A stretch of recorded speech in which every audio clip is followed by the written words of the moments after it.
Hola, bienvenidos nuevamente a una clase de química. Bueno, hoy vamos a trabajar cómo elaborar una celda electroquímica. Pero primero recordemos que también existen las celdas electrolíticas. Las celdas electrolíticas podemos observar cómo a partir de la energía eléctrica se genera una reacción química o cambio químico. En una celda electroquímica o celda voltaica es lo contrario. A partir de una reacción química vamos a generar electricidad. Entonces vamos a mirar cómo construir esta celda electroquímica. Entonces, como podemos observar acá, en la parte izquierda tenemos un recipiente y en la parte derecha tenemos otro recipiente. En el recipiente a la izquierda, que lo vamos a llamar hemicelda, y este es otro hemicelda, en la hemicelda de la izquierda agregamos una solución electrolítica. En este caso estoy agregando una solución de sulfato de cobre, perdón, de sulfato de zinc, una solución de sulfato de zinc. Obviamente esa solución electrolítica contiene iones de zinc con carga más 2, iones sulfato con carga menos 2. En esa semicelda o hemicelda vamos a agregar un electrodo de zinc. Debe ser de zinc porque acá en esta sal que conforma el electrolito disuelto contiene el zinc. Por lo tanto, acá el electrodo tiene que ser de zinc. Bueno, en la hemicelda de la derecha agregamos una solución de sulfato de cobre. Entonces, acá vemos que ese electrolito contiene iones cobre 2 y iones sulfato. Y acá agregamos un electrodo de cobre. Tiene que ser de cobre porque acá el metal es el cobre en el sulfato de cobre. Bueno, vamos a conectar estos dos electrodos a través de un conductor metálico. ¿Para qué? Para que de esta manera, a través de ese conductor, van a fluir los electrones. También es importante que tengamos en cuenta que el zinc metálico no está en contacto directo con los iones de cobre. Entonces, cuando conectamos las dos hemiceldas a través de ese conductor eléctrico, los electrones de este electrodo empiezan a moverse hacia el otro electrodo. Este electrodo está perdiendo electrones, por lo tanto en ese electrodo está ocurriendo un proceso llamado oxidación, y entonces a ese electrodo se le da el nombre de ánodo. La reacción que tiene lugar en el ánodo la observamos acá. El zinc metálico pierde electrones y se forma el ion zinc. Bueno, ¿qué ocurre en la hemicelda de la derecha? En la hemicelda de la derecha, al llegar los electrones, acá va a haber una ganancia de electrones. Estos iones de cobre que tienen carga más 2 van a recibir esos dos electrones. Entonces va a haber una ganancia de electrones. Entonces en este electrodo ocurre un proceso de reducción porque hay ganancia de electrones. A ese electrodo se le llama el cátodo. En el cátodo ocurre la reducción porque hay ganancia de electrones. La reacción, ¿cuál es? El cobre gana los electrones y se convierte en cobre metálico. Muy bien.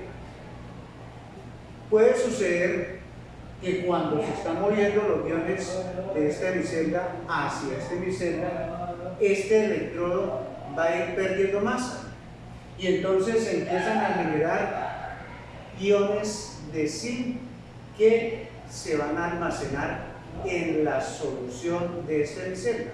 Es decir, va a aumentar las cargas positivas en esta solución y por lo tanto eso puede llevar a que el flujo de electrones cese.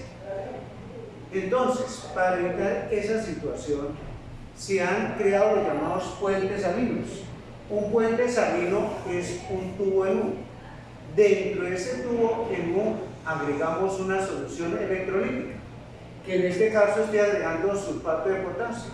Puede ser otro electrolito como cloruro de sodio. Bueno, en este caso he agregado sulfato de potasio. Ese sulfato de potasio en esa solución tiene que estar en un medio gelatinoso para evitar que cuando coloquemos el tubo en U, la solución caiga directamente sobre las soluciones de las hemiceldas. Por lo tanto, se prepara en un medio que tenga una consistencia gelatinosa y para eso se puede utilizar el agar-agar, que le da una consistencia gelatinosa a esta solución que contiene ese electrolito. El puente lo agregamos de esta manera. Cuando se empiezan a generar los iones de zinc con carga positiva, empiezan a aumentar las cargas positivas, entonces a través del tubo, de este tubito, los iones sulfato que tienen carga negativa empiezan a desplazarse hacia la solución de esta hemicelda. Esos iones tienen carga negativa y van a neutralizar los iones de carga positiva que se están generando. La misma situación ocurre acá, miren. Los iones de cobre de carga +2 empiezan a reducirse porque ellos empiezan a ganar electrones y si la solución entonces empieza a predominar los iones SO4 o iones sulfato con carga -2 que hace que esta solución sea negativa.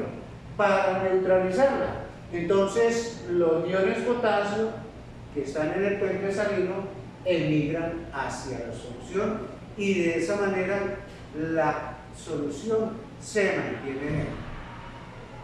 Bueno, entonces viene acá de pronto alguna pregunta muy interesante que dirán ustedes, pero ¿por qué el zinc pierde y por qué no los pierde el cobre? La respuesta es muy sencilla. Ambos son elementos metálicos, ambos son elementos que tienen tendencia al proceso de oxidación. Pero resulta que experimentalmente se ha podido determinar para cada elemento lo que llamamos el potencial de oxidación. Y acá lo estamos señalando en la parte de abajo, miren, el potencial de oxidación que se expresa en voltios. Entonces, nosotros lo que hacemos es comparar los potenciales de oxidación. También pueden darnos los potenciales de reducción, que son los que generalmente son más usuales.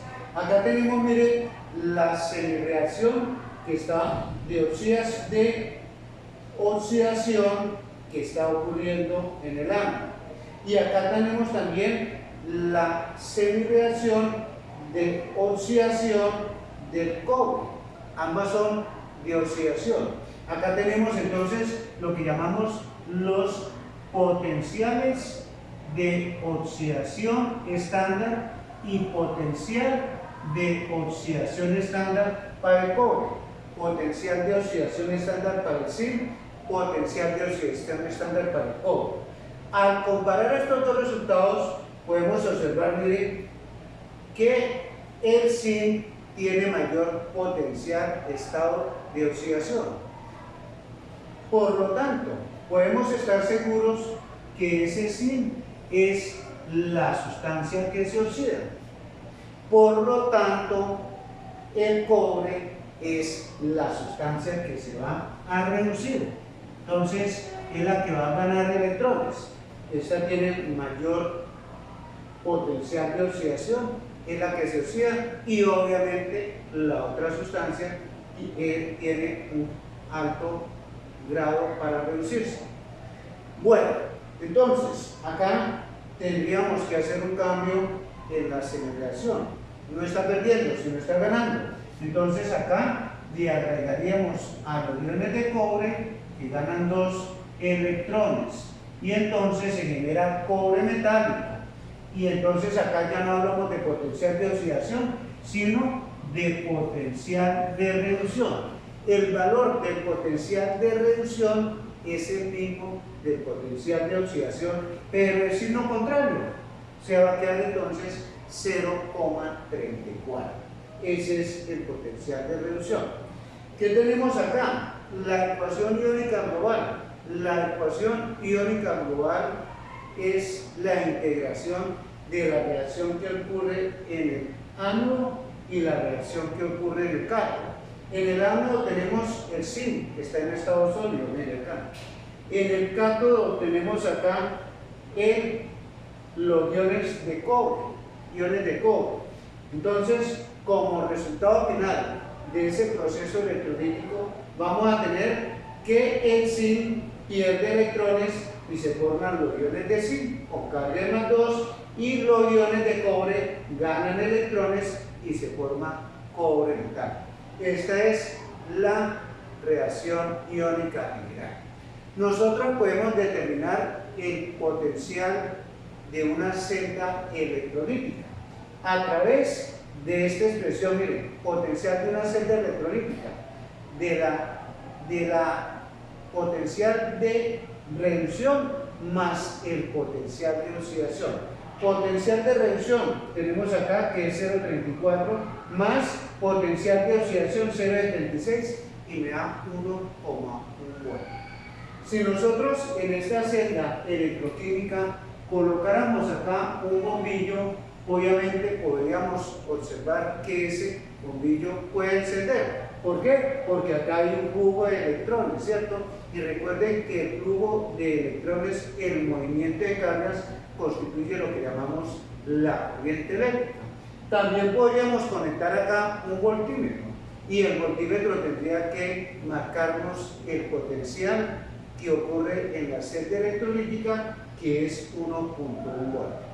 Bueno, entonces con esto pues damos por finalizado cómo está organizada una celda electroquímica y cómo es el funcionamiento de una celda electroquímica, donde podemos observar cómo a partir de una reacción química se genera lo que es la corriente eléctrica o energía eléctrica.